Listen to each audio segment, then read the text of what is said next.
Tonight, you're going to feel tired. Your eyes will get heavy. Your thoughts will slow down. Your body will start pulling you toward bed like something invisible is tugging at you from the inside. And you'll lie down, close your eyes, and sleep. But here's what nobody ever stops to ask. How did you know? Not the alarm on your phone, not the clock on the wall, not the habit of going to bed at 11 because you have work at 7. Strip all of that away. Go back further, much further. Back to a world with no clocks, no calendars, no measurement of time whatsoever. Back to the humans who lived for 300,000 years before any of that existed. How did they know when to sleep? The answer isn't what you think. And by the end of this, you're going to understand something about your own body that most people go their entire lives without realizing. Right now, sleep feels like a decision. You manage it, you track it, you set reminders for it. There are apps that score your sleep quality, alarm systems that wake you at the optimal point in your sleep cycle, blue light glasses designed to protect it. We treat sleep like a project, something to optimize, something to schedule and maintain. But here's the assumption buried underneath all of that. We assume sleep is something the human body needs to be told to do. We assume it needs external cues, light switches, alarm clocks, bedtime routines. We assume that without those signals, the body would simply wander, confused, unable to find its rhythm on its own. That assumption is wrong, and the proof has been living inside your biology since before your species had a name. To understand what ancient humans actually used to know when to sleep, you have to first understand the world they were living in, not the romanticized version, the real one. The prehistoric night was not peaceful. It was not quiet in the way we mean when we use that word. It was total darkness. The kind of darkness that modern humans almost never experience, where you cannot see your hand in front of your face, where every sound becomes a threat and every shadow hides something with teeth.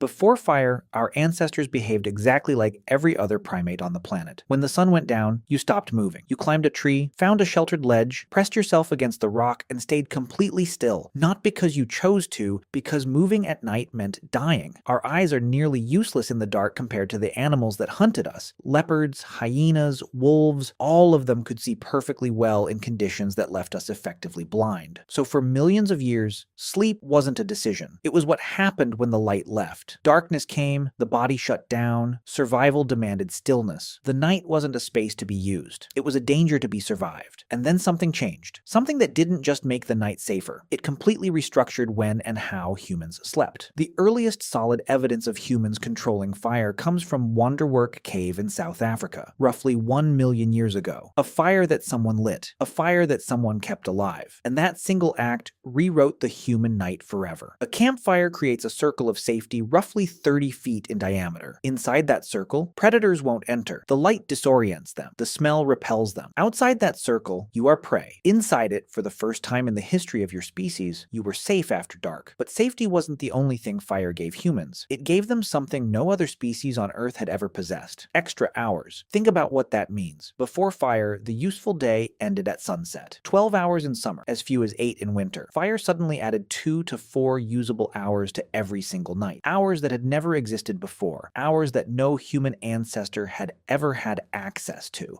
And over thousands of generations, those hours changed everything.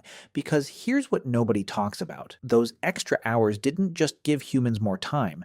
They gave humans a new kind of time. A type of waking experience that had no equivalent anywhere else in the animal kingdom. Warm, safe, dark, but conscious. Firelit, but not daylit. Active, but winding down. And what the body did during those hours reveals something extraordinary about how sleep actually works. In the 1990s, anthropologist Polly Wiesner spent years living among the Jew/Huansi Bushmen of the Kalahari Desert, one of the last groups on Earth still living something close to the original human lifestyle. She recorded their conversations across thousands of hours, daytime and nighttime, and what she found was striking enough to publish in the Proceedings of the National Academy of Sciences. During the day, roughly 80% of conversations were practical. Who's hunting where? Which water sources are drying up? Logistics, planning, negotiation. Daytime talk was work, but at night around the fire, everything changed. At night, 81% of conversations were stories, tales of people in distant places, accounts of hunts that happened years ago, myths about the origins of rivers and animals and the sky, jokes that made the whole group laugh until the fire died low. The body was winding down, but the mind was doing something else entirely, something expansive, something that had never been possible before fire created the space for it. And critically, nobody was forcing this transition. Nobody decided that nighttime was for stories and daytime was for logistics. It emerged naturally, consistently, across generations and cultures, as if the biology itself was shifting gears, as if if the body moving towards sleep passed through a distinct intermediate state on its way there. That state has a name, and most modern humans have lost access to it entirely. Here's what nobody talks about. You were not designed to sleep the way you sleep right now. In 2001, historian Roger E. Kirch published a paper that quietly upended everything sleep scientists thought they understood. He had spent 16 years digging through historical records. Not modern records, ancient ones. Prayer books from the 1400s, court documents from medieval England, diaries of ordinary people, medical texts, letters, even passages in Homer's Odyssey. And across more than 500 separate references, spanning centuries and cultures and languages, he found the same thing mentioned again and again: first sleep and second sleep. Before the industrial age, humans did not sleep in one continuous block. They went to sleep shortly after dark. They slept for roughly 4 hours. Then they woke up. They stayed awake for 1 to 2 hours in the middle of the night, and then they went back to sleep for another 4 hours until dawn. This was not insomnia. This was not a disorder. This was simply how humans slept for thousands of years, across every culture that left written records. And what did people do during that wakeful window in the middle of the night? A 16th century French physician recommended it as the best time for couples to conceive children. People visited neighbors. They interpreted their dreams while they were still fresh. They lay in the dark and simply thought. A doctor's manual from the 1500s called this period the watch, and described it as the ideal time for study and reflection, when the mind was calm and the world was completely still. Historians had been reading these references for centuries, but they kept translating them incorrectly, because they couldn't imagine that humans had ever slept differently than they do now. The assumption was so embedded that scholars literally mistranslated ancient Greek and medieval Latin to make it fit their modern experience. But then science did something extraordinary. It confirmed everything history had been saying all along. In 1992, psychiatrist Thomas Wehr at the National Institute of Mental Health ran an experiment. He took a group of volunteers and removed all artificial light from their lives. For 1 month, they experienced 14 hours of darkness every night, exactly what our ancestors would have experienced before fire extended the evening and before electricity erased the night entirely.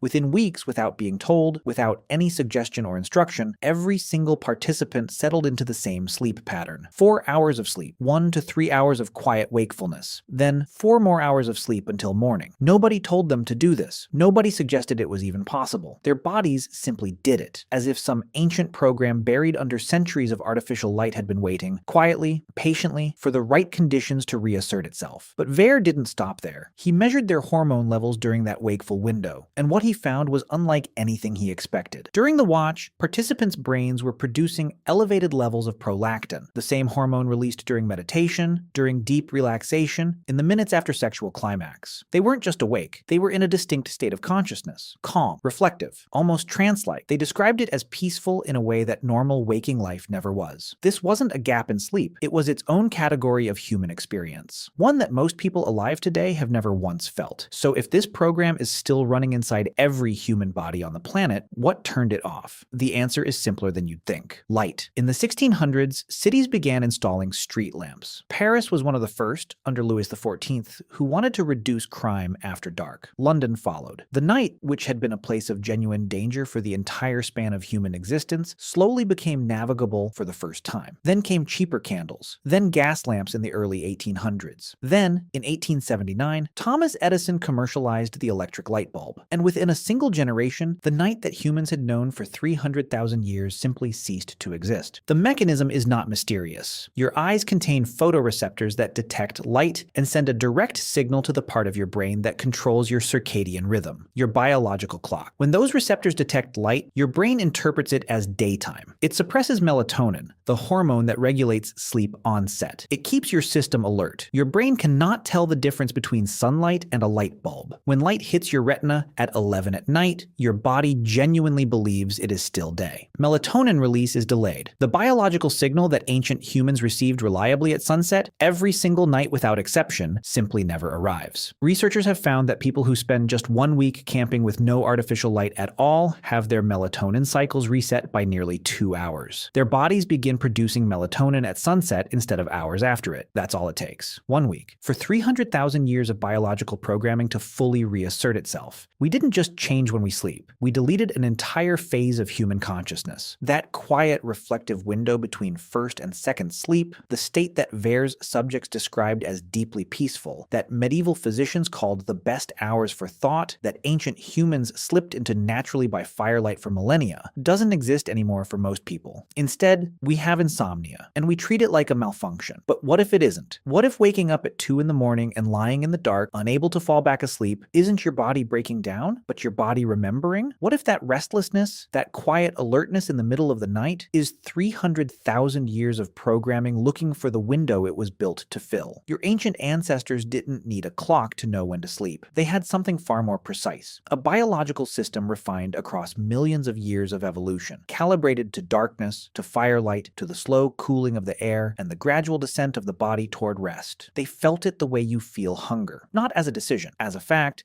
they slept in 2 phases with a window of quiet reflection between them. They gathered around fires and told stories that built civilizations. They lay in darkness so complete that the Milky Way wasn't a destination. It was just the sky. And every night in the stillness between first and second sleep, they lay awake in the dark and thought about their lives, their dreams, and the world they would wake up to in the morning. We traded all of that for a light switch, and most of us never even knew it was gone. But humans weren't the only ones shaped by millions of years of survival programming. Every animal you've ever startled, every bird that flew away, every deer that vanished into the trees is running the same kind of ancient code. Why animals run the moment they see you. That's next.